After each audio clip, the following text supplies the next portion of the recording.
Bendiciones, amados hermanos. Qué bendición una vez más poder estar acá reunidos todos nosotros en esta preciosa noche que el Señor nos regala. Qué bueno que estamos con nuestro corazón dispuesto para alabar, exaltar, glorificar el nombre de nuestro Señor Jesucristo en esta hora. Así que con todo mi corazón le invito a que juntos inclinemos nuestro rostro, le demos la oportunidad al Espíritu Santo y que Él nos dé de su gracia, de su misericordia. Pero esto, recuerdes, hermano amado, solamente se logra con un corazón dispuesto, con un corazón sincero, que el Espíritu Santo realmente obre en cada uno de nosotros en esta preciosa y bella noche. Oremos. Padre, en el nombre de Cristo Jesús venimos a tus pies, Señor, una vez más, agradeciéndote todas tus bondades para nuestras vidas, Señor. Bondades que son inmerecidas para con nosotros, en que siendo aún nosotros pecadores, Señor, tú nos permites hoy presentarnos delante de ti. Te pido, Padre, bendice este tiempo, que mis hermanos y todos aquellos que han de ver este video, Señor, sean edificados por tu presencia, por tu Espíritu Santo. Que esta noche, Señor, tu nombre, Señor, sea glorificado en medio nuestro. Que tu palabra, Señor, llegue a los lugares donde tú quieras que llegue, Señor. Y sobre todas las cosas, Señor, permite que nosotros podamos glorificarte con todo nuestro corazón, Señor. A mis hermanos que están viendo este video, Señor, esta presentación, que puedan, Señor, ellos ser bendecidos en esta hora. Pero sobre todas las cosas, Señor, te pedimos que tu palabra cumpla el propósito por el cual se ha decidido enviar en este tiempo, Señor. Te pido que tu nombre, Señor, sea glorificado. Te damos gracias en el nombre de Cristo Jesús. Amén y amén. Qué bendición poder estar una vez más acá y poder iniciar una nueva lectura a través de la palabra del Señor. Qué bueno saber que tenemos en la palabra del Señor una enorme gracia que el Señor nos ha regalado a través de estos mensajes que hoy podemos nosotros disfrutar y de descubrir a través de la historia el legado que el Señor nos ha dejado a nosotros. Hoy iniciamos un nuevo libro, es el libro de Éxodo. Y este libro tiene la capacidad y tiene cosas interesantes para nuestras vidas, pero sobre todas las cosas es importante que nosotros entendamos, amados hermanos, que si no tenemos un corazón dispuesto, nunca vamos a poder entender lo que Dios quiere para nuestras vidas.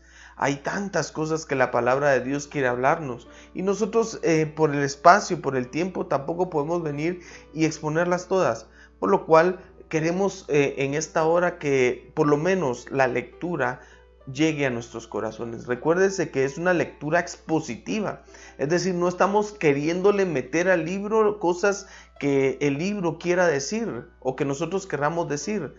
Vamos a hablar lo que la palabra de Dios dice y será tal y como usted lo quiera ver. Sin duda alguna tenemos al autor de este libro. Nosotros creemos que es Moisés según la tradición y según los eruditos. Es Moisés el escritor de este libro. Y es importante que Moisés que presentemos a este Moisés, porque Moisés es un tipo de Jesús. Eso significa que él es Moisés es como un representante en el Antiguo Testamento, por decirlo así, de Jesús. Moisés liberó al pueblo de la esclavitud y Jesús nos liberó a nosotros de la esclavitud del pecado. También Moisés libertó o sacó al pueblo de Israel de Egipto. Nosotros fuimos sacados del mundo. Y así podemos dar muchos paralelismos en los que creemos que esta palabra tiene tanto para nosotros. Por lo tanto, de este tema o este libro tiene una historia, un tema principal. Y el tema principal de esta es la historia de Israel desde la muerte de José hasta la construcción del tabernáculo. Esa es la historia que vamos a ver en este pasaje o en este tiempo. Es importante ver que este libro está dentro de los libros históricos de la Biblia. Por lo tanto, todo lo que veremos aquí será netamente historia. Y hay un pensamiento clave en este libro, y ese pensamiento es el pensamiento de libertad. Todo lo que este libro conlleva es a tener una libertad de la esclavitud. Y directamente empezaremos a ver cómo es que este libro empieza a mostrar cómo el pueblo de Israel empezó a caer en esclavitud. Cómo es que el pueblo de Israel empezó a ser tomado en opresión. Así que es importante que nosotros veamos que este pensamiento se llevará durante el recorrido de la lectura de este libro. Otra cosa importante, el libro puede ser dividido en 4 periodos.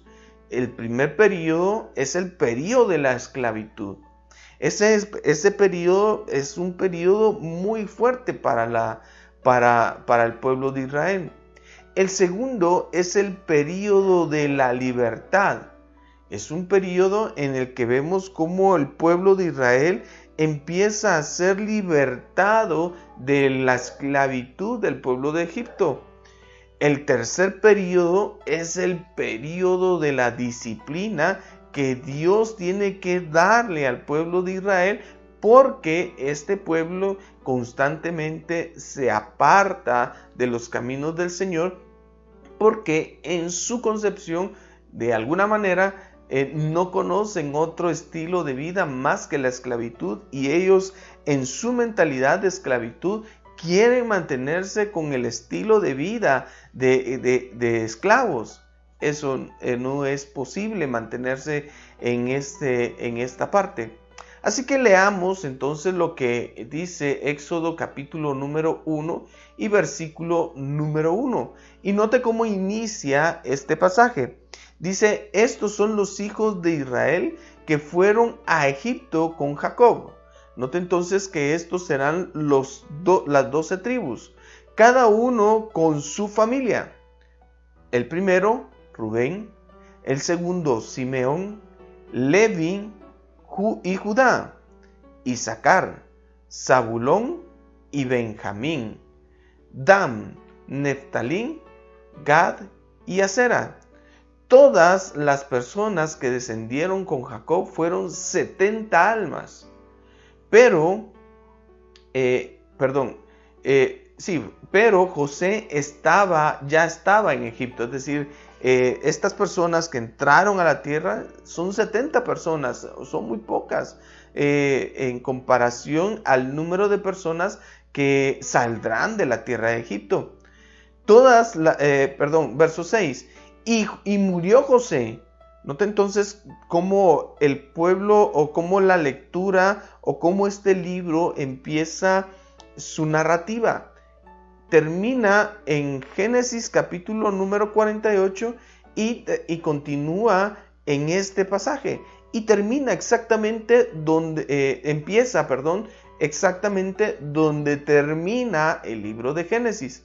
Es una secuencia muy, muy buena la que lleva este libro. Es decir, esta es la segunda parte de la historia que Moisés empezó a contar allá en el Génesis. Génesis quedó inconcluso porque se vio como el pueblo de Israel no se llegó a cumplir todas las promesas que Dios había hecho. Pero ahora vemos también que este libro empieza en un momento muy difícil de la nación de Israel. Pareciera que en este momento Dios se había olvidado de Israel. Pareciera que a Dios se le había salido las cosas de la mano, ya que el pueblo prometido, las promesas que Dios le había hecho a Abraham, no se estaban cumpliendo. Y contrario de ser una nación, un pueblo que fuera bendición a todas las naciones, pues este pueblo estaba en esclavitud, había caído en un lugar muy complicado. Y entonces vemos en el verso 6 que dice: y murió José y todos sus hermanos y toda aquella generación. Pero los hijos de Israel fueron fecundos y aumentaron mucho, y se multiplicaron y llegaron a ser en gran manera, poderosos en gran manera.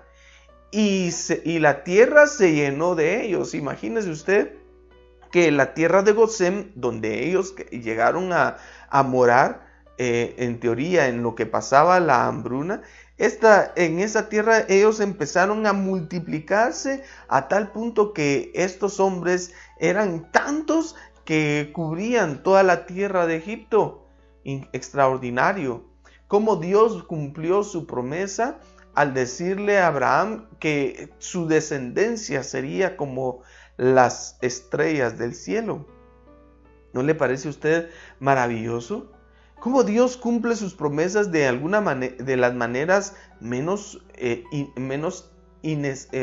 esperadas? Es decir, Dios nos da a nosotros bendiciones y cumple sus promesas de maneras inesperadas. Muchas veces nosotros no entendemos por qué Dios se tarda o deja de hacer X o Y cosas, pero algo sí es importante: Dios sigue teniendo el control a pesar de las circunstancias. Y note el verso 8, dice el verso 8 de esta manera: dice que empieza con la opresión de los israelitas en Egipto. ¿Cómo empieza esta opresión? Bueno, se levantó sobre Egipto un nuevo rey que no había conocido a José. Ahora, estos reyes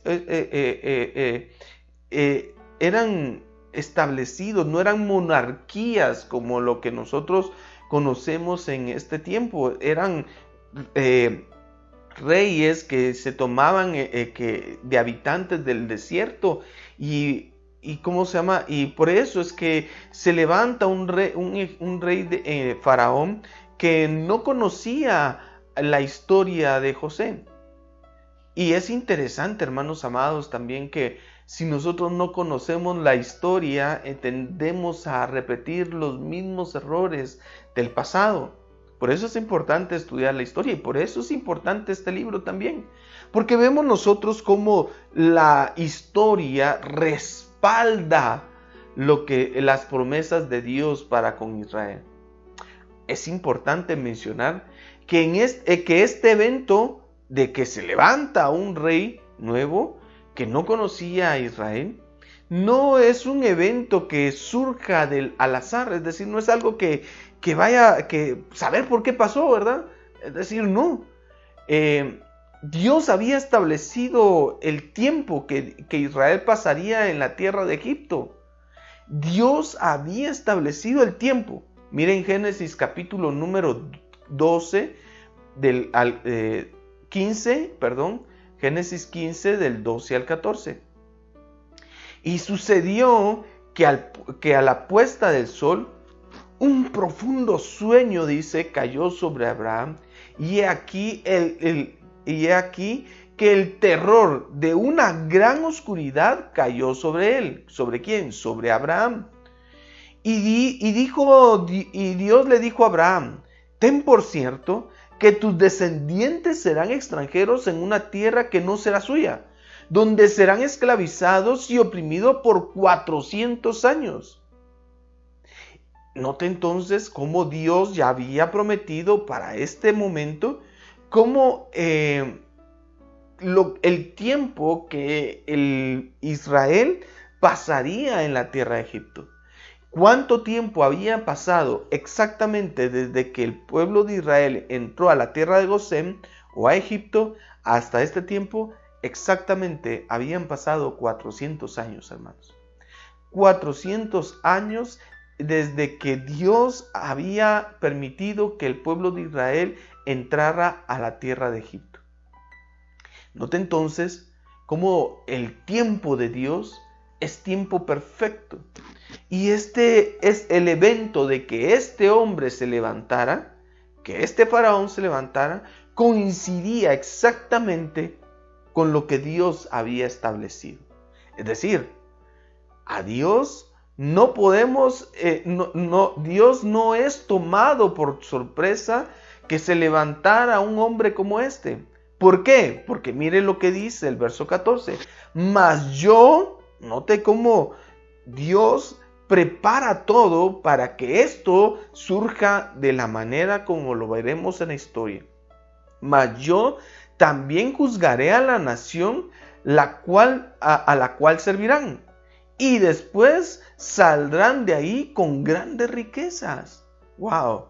Y eso para nosotros, hermanos amados, un cumplimiento de la palabra del Señor en este momento nos dice que Dios no se olvida de sus promesas. ¿Sabe por qué? Porque Dios no es hijo de hombre para mentir, ni tampoco para que tenga un cerebro que se le pasen por alto las cosas. Todo está en la soberanía de Dios. Hermano amado, todas las cosas que suceden sobre la faz de la tierra, aunque parezcan duras, difíciles, todo está en la soberanía de Dios para un solo cumplimiento, para que todos confiesen que Jesús es el Hijo de Dios. Lo haremos de dos maneras. Una, por la buena, es decir, entregando nuestro corazón al Señor.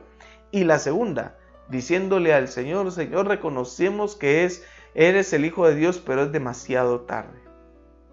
Ya estando en la presencia del Señor, será demasiado tarde. Y aquellas cosas que Dios dijo que haría, las va a hacer. Así que pensemos nosotros en nuestra vida, ¿qué estamos haciendo? Entonces, podemos decir que Dios no fue tomado por sorpresa que se levantara un hombre como este. Dios es el soberano y no hay forma, hermano amado, no hay forma de que a Dios se le escape algo. En el momento, escúcheme bien, en el momento que Dios pierda el control sobre la humanidad, el universo y todas las demás cosas, si se le pasa algo por ahí, en ese momento Dios dejará de ser Dios. Note que esa es la soberanía de Dios. Eso es lo que Dios actúa.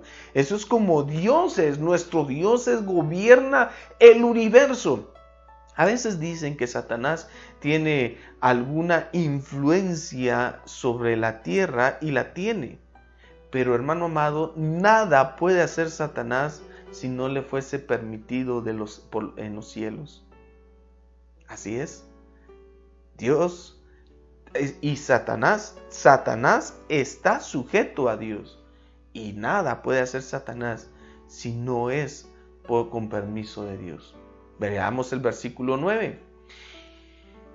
Y dijo a su pueblo: he aquí el pueblo, los hijos de Israel son más numerosos y más fuertes que nosotros. Es decir, el número de los israelitas que habían en ese momento era mucho más grande que el pueblo de Egipto, a la percepción de ellos. Entonces noten cómo ellos, cómo este faraón, pues empieza a temer por las cosas de este mundo. Es algo interesante, porque Dios está trabajando en lo espiritual, mientras que Faraón se concentra en lo terrenal y en su reino, en su estilo de vida, en su forma de cómo se han hecho las cosas. Y eso, hermano amado, es peligroso. Y eso es lo que el mundo hoy también está mostrándonos. Hoy el mundo y muchos de los que hoy vivimos estamos más enfocados en lo que nuestro estilo de vida, en mantener nuestro estilo de vida, en mantener nuestra forma de hacer las cosas, Por eso la pandemia nos vino como que a mover todo, porque se habían venido haciendo las cosas de alguna manera diferentes y ahora se hacen otras. Hermano amado, no nos parezcamos nosotros al faraón, porque sabe una cosa, al hacer esto, nosotros nos olvidamos de hacernos una pregunta. ¿Quién es el soberano? ¿Quién es el que actúa? ¿Quién es el que manda? ¿Soy yo? ¿Es mi vida? No. Mire, nosotros tenemos que tener en cuenta que es Dios el que hace la obra. Sin embargo, este faraón se aparta y sigue sus propios caminos. Veamos el verso 10 y miremos sus maquinaciones. Verso 10. Procedamos pues astutamente con él. ¿Con él qué? Con el pueblo de Israel. No sea que se multipliquen y en caso de guerra se unan también con los que nos odian y peleen contra nosotros y se vayan de la tierra. Note entonces cómo la economía que el pueblo de Israel manejaba en ese momento era bastante fuerte. Y eran ya tan numerosos que podían unirse a cualquier ejército y derrotar y derrocar ese imperio. ¿Es eso lo que Dios pediría? Sin embargo, nosotros, hermanos amados, debemos de entender que en nuestras luchas, en nuestras fuerzas, nada podemos hacer. En nuestras fuerzas nosotros tenemos todas las de perder, porque somos débiles, pero con el poder de Dios, hermano amado, todas las cosas son posibles. Y este faraón empieza a apartarse de una manera en el que va a convertirse incluso en enemigo del mismo Dios. Veamos entonces qué pasó en el verso 11. Y dice, entonces pusieron sobre ellos capataces para oprimirlos con duros trabajos y edificaron para Faraón las ciudades de almacenaje de Pitón y Ramsés. Wow, imagínense lo que la fuerza de los israelitas, cómo lograron que a través de esa fuerza llegaran a construir 2 ciudades. ¡Qué tremendo! Pero hay algo interesante, hermano amado. Mientras el mundo está sojuzgando a las naciones, nosotros debemos de entender que Dios sigue obrando y cubriendo a su pueblo. Note aquí, verso 12. Pero cuanto más los oprimían, más se multiplicaba y más se extendían, de manera que los egipcios llegaron a temer a los hijos de Israel. Ahora, la nación de Egipto también tiene un problema en este momento, porque ellos están poniendo su mirada en los hijos de Israel. ¿Y qué hicieron? Los pusieron como prisioneros y como esclavos. Leamos el versículo número 13. Los egipcios pues obligaron a los hijos de Israel a trabajar duramente. ¿Cómo los pusieron a tal punto de que estos hombres los obligaban a hacer tareas de las cuales nunca habían hecho? Y vea lo que dice, y les amargaron la vida. Es decir, ¿cuánta fue la dureza de estos hombres sobre el pueblo de Israel? Que fue amarga la vida del pueblo de Israel, con la dura servidumbre en hacer barro y ladrillos y con toda clase de trabajos del campo. Todos sus trabajos se imponían con rigor. Ahora, note entonces cómo este pueblo estuvo oprimido y sin pago. Es decir, en este momento el pueblo de Israel es esclavo, se convirtió en esclavo. Pero aún así, con todo esto, el pueblo de Israel no dejó de multiplicarse. Hay un movimiento a nivel mundial en el que se cree que somos demasiados. sobre la faz de la tierra, que los recursos no van a aguantar. Y entonces hoy la esclavitud ya no es una esclavitud forzada, es una esclavitud muy solapada. Porque, ¿qué pasa, hermano amado? Cuando a usted le quieren imponer algo, usted levanta su voz, usted le dice a otro, a mí no me vas a mandar. Pero ¿qué pasa cuando usted rinde poco a poco sus libertades?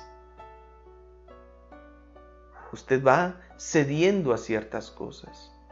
Usted va no deseando, sino que usted va dejando que ciertas cosas surjan. A tal punto que usted en algún momento está esclavo y no se dio cuenta de cómo llegó a ser esclavo. Creo que este libro, para nuestro tiempo, hermano amado, para nuestro tiempo, es una advertencia muy clara para todos esos grupos que están queriendo controlar a las sociedades humanas. Vea lo que dice el verso 15. ¿Cómo empieza esto? ¿Cómo empieza esta subyugación? ¿Cómo empieza a unir esto? El rey habló a las parteras de las hebreas, una de las cuales se llamaba Sífara y la otra Púa. Estas eran parteras y les dijo: cuando estéis asistiendo a las hebreas a dar a luz y las veáis sobre el lecho del parto, si es un hijo, le daréis muerte, pero si es una hija, entonces vivirá.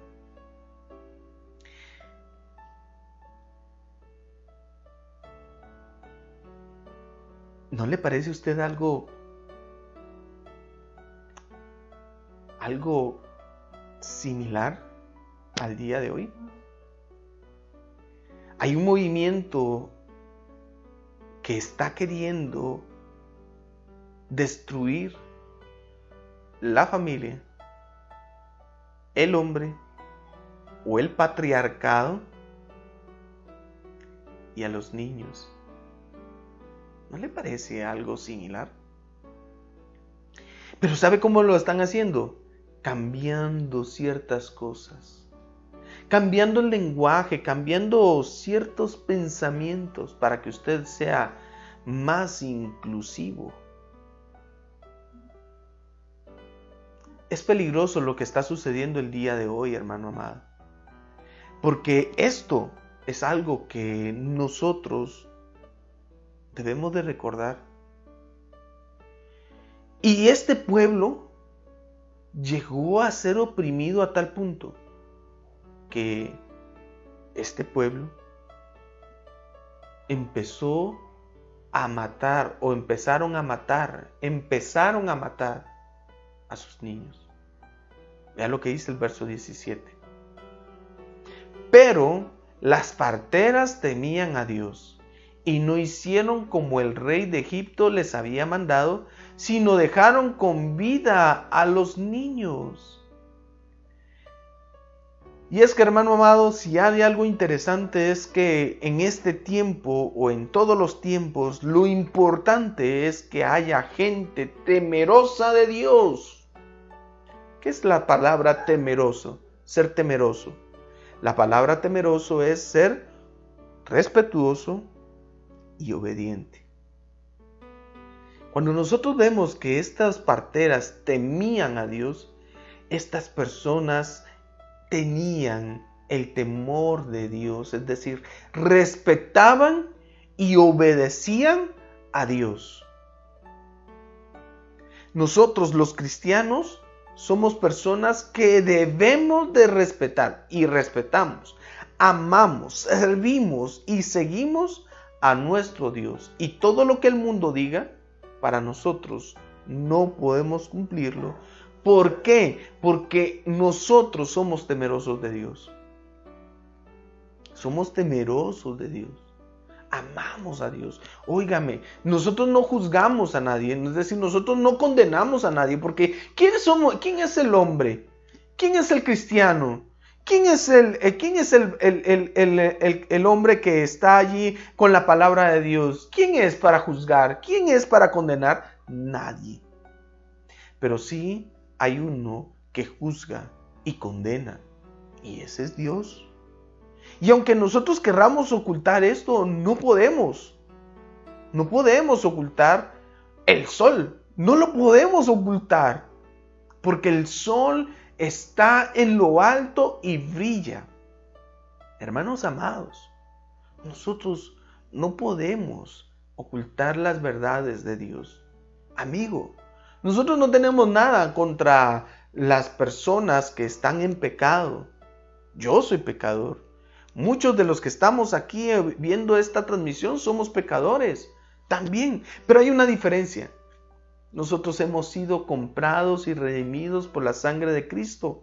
Hemos sido transformados, hemos sido limpios. No es que no nacimos justos, no. Fuimos justificados por la sangre de Cristo. No somos mejores que ustedes, no. ¿Sabe una cosa? Quien nos hace a nosotros ser lo que somos es Cristo Jesús, que nos amó. Nos amó en la cruz del Calvario y se entregó por nosotros.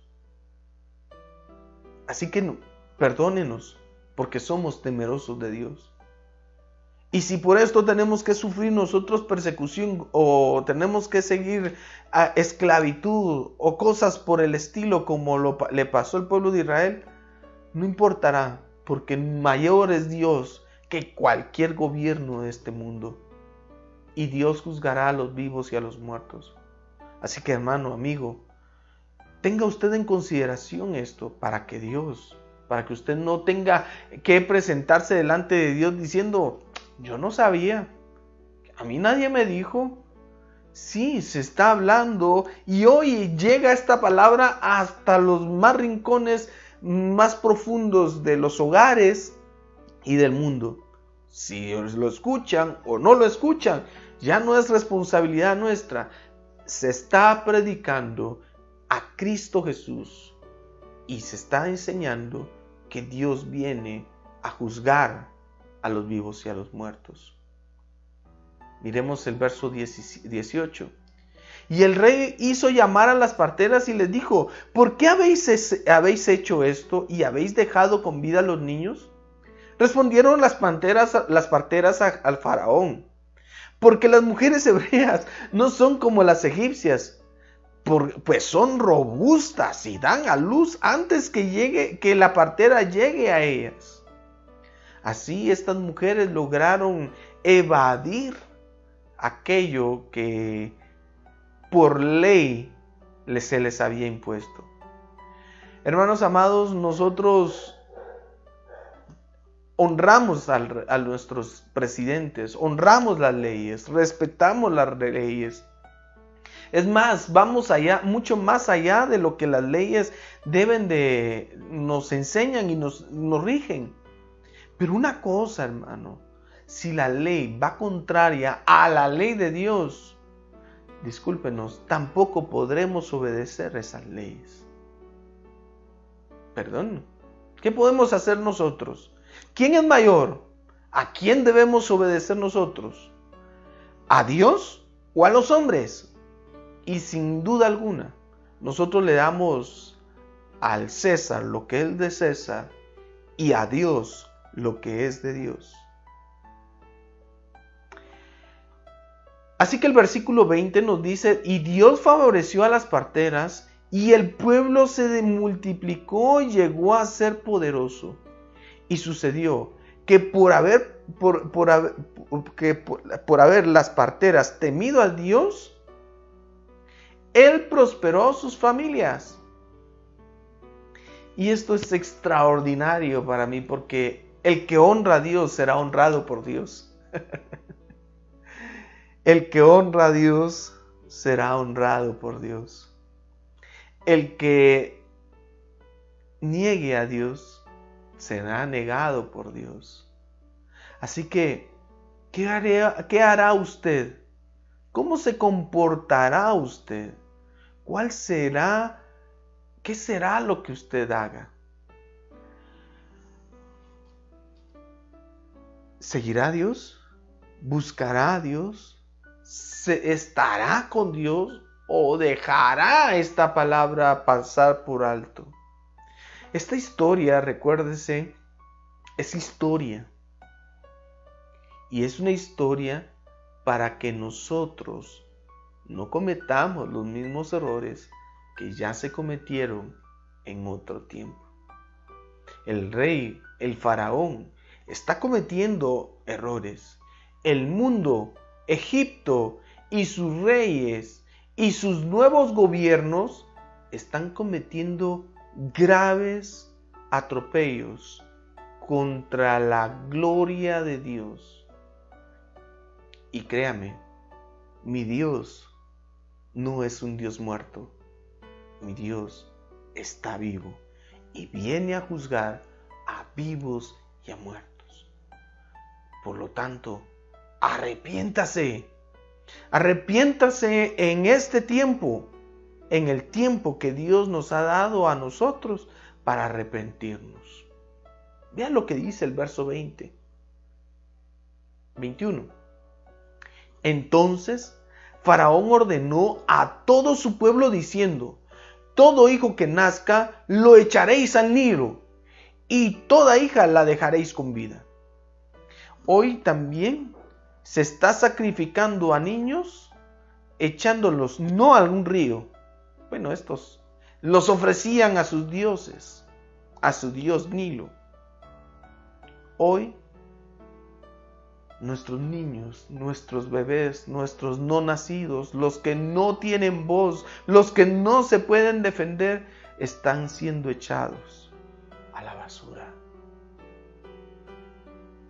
Están siendo echados a los lugares que no les corresponden. Qué tristeza, qué profunda tristeza al saber que más de 20 millones de niños han sido sacrificados.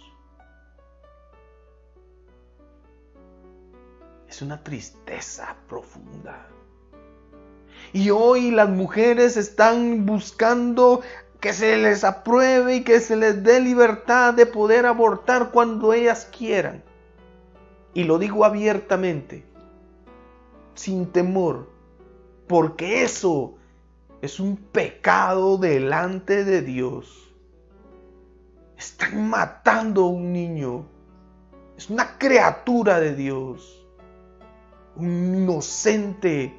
Una persona sin voz. ¿Saben que los científicos gastan miles de millones de dólares anuales con tal de buscar vida en otro planeta? Y no andan buscando canguros. No andan buscando peces. No andan buscando X o Y cosa. ¿Sabe qué ellos se buscan? Buscan a las criaturas más pequeñas, las más chiquitas. Donde haya movimiento, ahí dirán ellos, hay vida. Y hoy, cuando la fecundación del óvulo del hombre y de la mujer se produce, allí empieza la vida.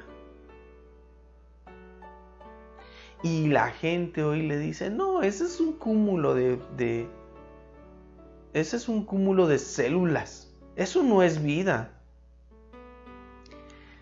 Hermano amado, amigo, y a donde llegue este video, sabemos que hay muchas injusticias en este mundo. Sabemos.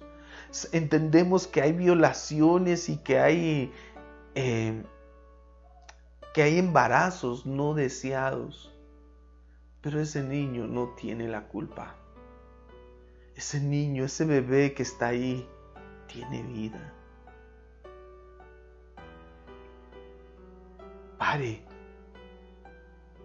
Pare eso. Dios quiere que nosotros nos arrepintamos. En la providencia, en la soberanía de Dios, no hay nada que se escape de sus manos. Y aunque en un momento nosotros no entendamos el porqué de las cosas, con el tiempo entenderemos que Dios tiene razón de hacer las cosas que permite que pasen. Este no es un libro cualquiera. Nos deja ver una realidad de un pueblo que está queriendo manipular, que está queriendo humillar, que está metiendo en esclavitud a una gran cantidad de personas. No digo que esas personas fueran buenas, pero tampoco merecían ser esclavos, porque también eso es una injusticia. Y en las injusticias, viene injusticia sobre injusticia sobre injusticia. A eso nosotros lo conocemos en la palabra de Dios como iniquidad. Así que yo sé que hay muchas cosas que tratar, hay muchas cosas que ver, y muchos quedarán ahí como que no, esta persona no sabe lo que está hablando.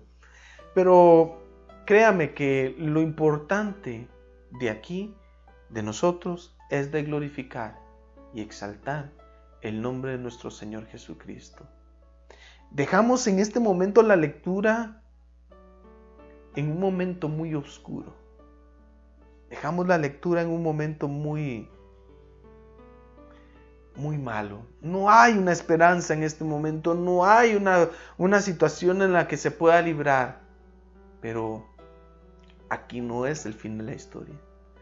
Lo invito el próximo miércoles a continuar con la lectura de esta historia, y veremos cómo este pueblo que está en esclavitud espera con ansias, espera y añora ser liberado de la esclavitud.